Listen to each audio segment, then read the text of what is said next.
నా డిప్లొమా అయిన తర్వాత నేను చేసిన ఫస్ట్ జాబ్ ఇదే. ఈ ఫ్యాక్టరీలో నేను 1 ఇయర్ పాటు అప్రెంటిస్‌షిప్ చేశాను.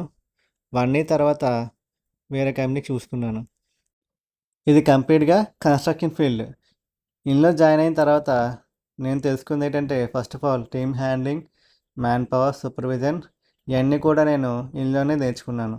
ఇక్కడి నుంచి స్టార్ట్ అయింది నా కథ అంతా కూడా. అండ్ టైమింగ్ కూడా కొంచెం ఫ్లెక్సిబుల్‌గా కొంచెం అటు ఇటుగా ఉన్నా సరే, ఈ వర్క్ కొంచెం స్పెషల్‌గా అనిపించింది. ఎందుకంటే మనం పని చేయించుకోవాలి కానీ దగ్గరుండి పని చేయాల్సిన అవసరం అయితే లేదు. అలా ఆడుతూ పాడుతూ కొన్నాళ్ళు చేశాను. మంచిగా అంతా సాగిపోతుంది అనుకున్న టైంలో యాక్సిడెంట్. ఇది నేను ఎక్స్‌పెక్ట్ చేయలేదు. ఈ యాక్సిడెంట్ అయిన తర్వాత నా లైఫ్ వేరే మలుపు తిరిగింది. బ్రాండెక్స్. ఇందులో ఎలా అయితే ఇన్వాల్వ్ అయ్యానో తెలీదు కానీ కంప్లీట్ సిస్టమ్ వర్కే.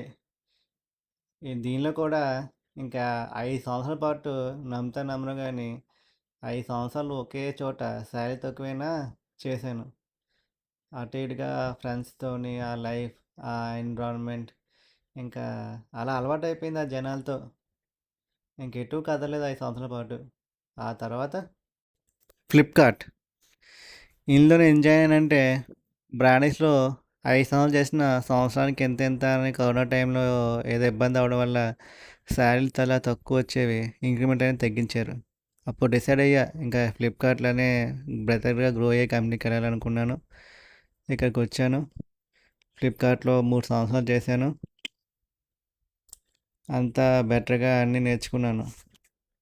ఫ్లిప్‌కార్ట్ తర్వాత నా కెరీర్ మొత్తం ఒక లెవెల్‌లోకి వచ్చింది.